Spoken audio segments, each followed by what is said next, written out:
اور میرے دل سے اس کا خوف نکل جائے. کہیں ایسا نہ ہو کہ میں اپنے ملک پر حملہ کرنے والوں کے سامنے جاؤں تو میرے دل پر خوف طاری ہو جائے. یہ واقعہ ایک پرتگیزی تاریخ دان ڈی لومیگو نے اپنی کتاب اندلسیہ کی کچھ حقائق میں قلم بند کیا ہے. اس نے راڈرک کے فوراً بعد کے وقت کی تحریروں کے حوالے بھی دیے ہیں. ڈی لومیگو لکھتا ہے کہ راڈرک بے خوف بادشاہ اور میدان جنگ کا نڈر جنگجو تھا، لیکن اس کمسن لڑکی کے قتل کے بعد اس پر خوف سا طاری رہنے لگا تھا. یہ بوڑھا کاہن مذہبی پیشوا بھی تھا اور جادو اور سحر کا خاص طور پر ماہر تھا. آنے والے وقت کی خبریں بھی سنا دیا کرتا تھا. راڈرک نے اسے اپنے محل میں رکھ لیا تھا. راڈرک نے اسے کہا کہ وہ اسے اس لڑکی کے خوف سے نجات دلا دے اور پھر اپنی سحر کاری سے برے شگون کو اچھا بنا دے. یہودی کاہن نے راڈرک کے سر سے تاج اتار کر اسی کی گود میں رکھ دیا اور اس کا سر اپنے دونوں ہاتھوں میں لے کر اس کا چہرہ ذرا اوپر کیا اور اس کی آنکھوں میں آنکھیں ڈال دی. اس کے ساتھ ہی اپنے دونوں انگوٹھے اس کے ماتھے پر رگڑنے لگا. اس نے یہ عمل چند لمحے کیا اور راڈرک کے سر سے اپنا ہاتھ اٹھا لیا. راڈرک نے اپنے سر کو دائیں اور بائیں ہلایا. میں نے کچھ محسوس کیا تھا، راڈرک نے کہا. میں جانتا ہوں، بوڑھے یہودی نے کہا. اب یہ لڑکی شہنشاہ کے خوابوں میں نہیں آئے گی، خیالوں میں بھی نہیں آئے گی. شہنشاہ اس کے خوف سے آزاد ہو گئے اور باقی کام راڈرک نے کہا. تم نے کہا تھا کہ یہ شگون اچھا نہیں، اس کا کیا علاج کرو گے؟ کیا شہنشاہ اپنے غلام کو ایک نوخیز لڑکی دے سکتے ہیں؟ 1 نہیں 100 کہو، راڈرک نے کہا. عمر کتنی ہو؟ 21 سال سے کم ہو، بوڑھے نے جواب دیا. یہ لڑکی مجھے اپنے لیے نہیں چاہیے. یہ لڑکی زندہ نہیں رکھی جائے گی. آج کی رات اس کی زندگی کی آخری رات ہوگی. میں اس کا دل نکالوں گا، جسم کے اندر سے کچھ اور اعضاء بھی نکالوں گا اور ساری رات ان پر سحر کا عمل کروں گا. راڈرک نے اسی وقت میرینا کو بلایا. تم نے ایک لڑکی کی بات کی تھی، راڈرک نے کہا.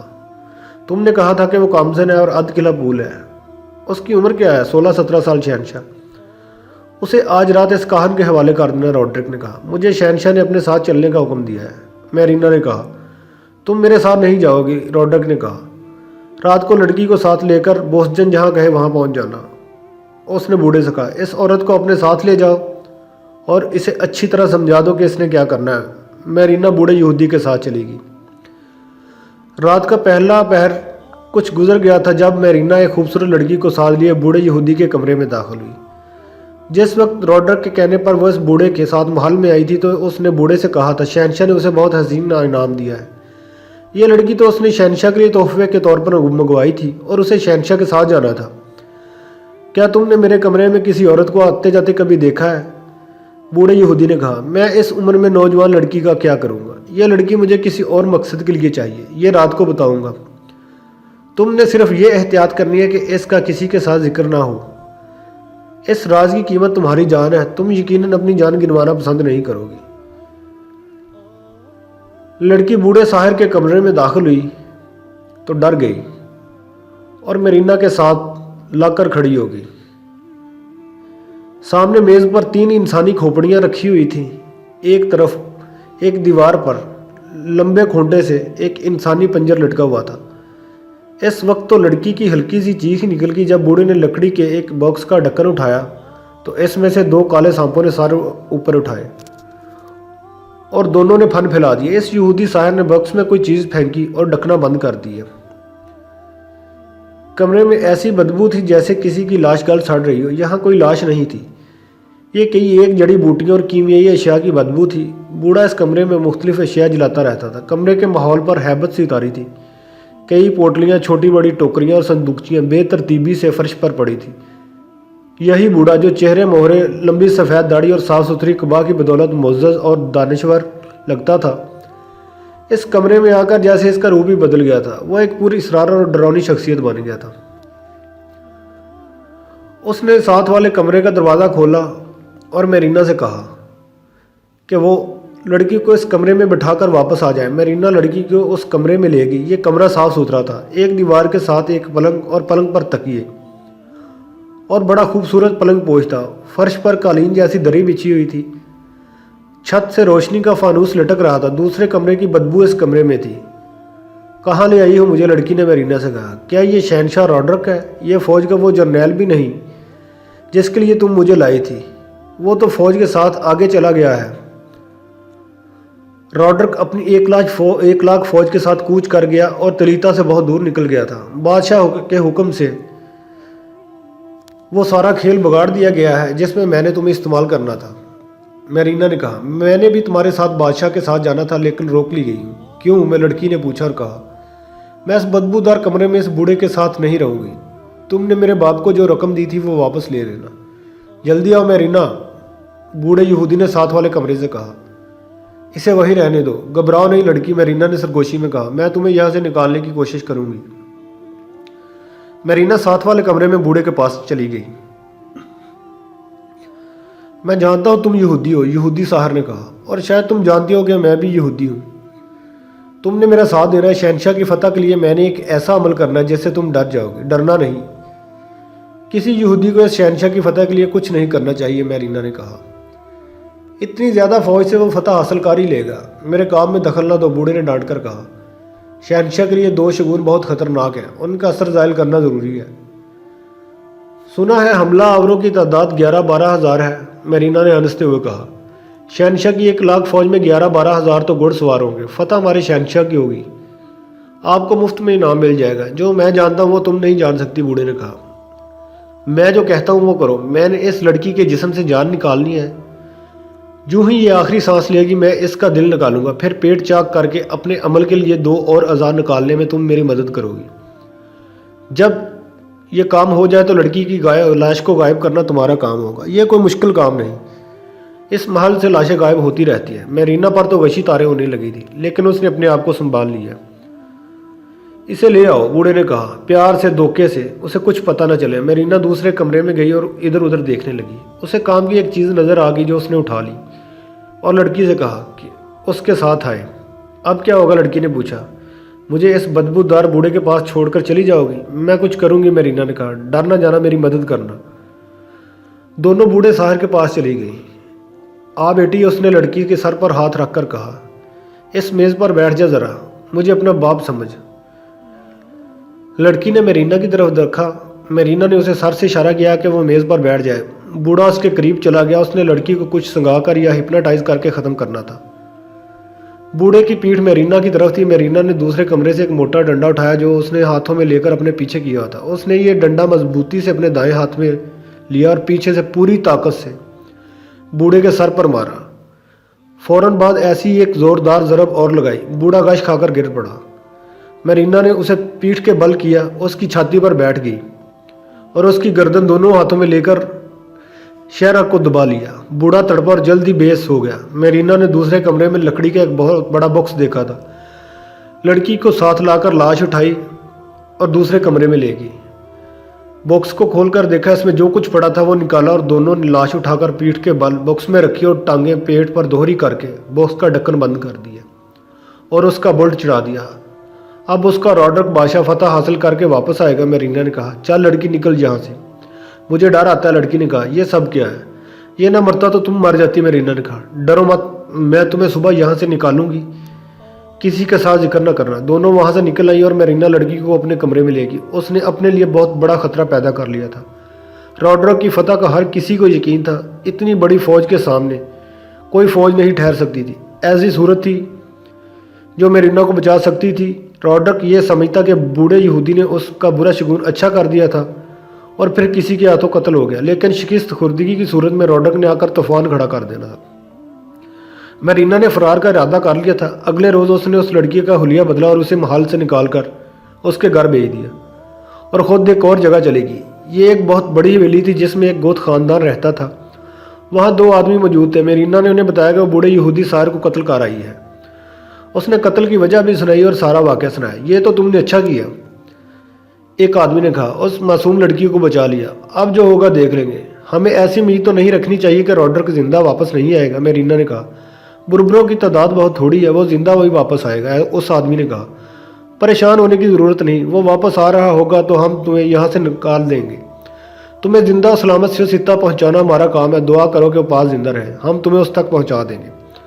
ادھر شہنشاہ راڈرک جادوگری اور سحر کاری کا سہارا لے رہا تھا جیسے اسے 1,00,000 فوج پر بھروسہ نہیں تھا۔ ادھر مسلمانوں کے کیمپ میں اللہ ہی اللہ تھا۔ طارق بن زیاد نے اپنی سپاہ کو بتا دیا تھا کہ ان کے مقابلے میں 8 گنا سے بھی زیادہ فوج آ رہی ہے اور ہر آدمی کا مقابلہ 8 آدمیوں سے ہوگا۔ ہر روز فجر کی نماز کے بعد اور جمعہ کے خطبے میں وہ اپنی فوج کو ایک تو وہ اپنا خواب سناتا جس میں اسے اللہ کے رسول نے فتح کی بشارت دی تھی، اور اس کے علاوہ قرآن کی وہ آیات سناتا جن میں اللہ نے مومنین سے فتح و نصرت کے وعدے کیے تھے۔ ایسا کئی بار ہوا کہ چھوٹی جماعت بڑی جماعت پر غالب آئی ہے۔ یہ آیت پڑھ کر طارق اپنی فوج کو ذہن نشین کراتا کہ چھوٹی جماعت کے افراد اور ان کا امیر اپنے آپ میں کون سی خوبیاں اور صلاحیتیں اور زور ایمان کی قوت پیدا کرے تو اللہ اسے بڑی جماعت پر غلبہ عطا کرتا ہے۔ طارق بن زیاد زیادہ تر پہلے پارے کی 50ویں آیات پر دیا کرتا تھا۔ یاد کرو وہ وقت جب ہم نے دریا کو پھاڑ دیا اور تمہیں راہ نجات دی اور فرعون کی قوم کو غرق کر دیا۔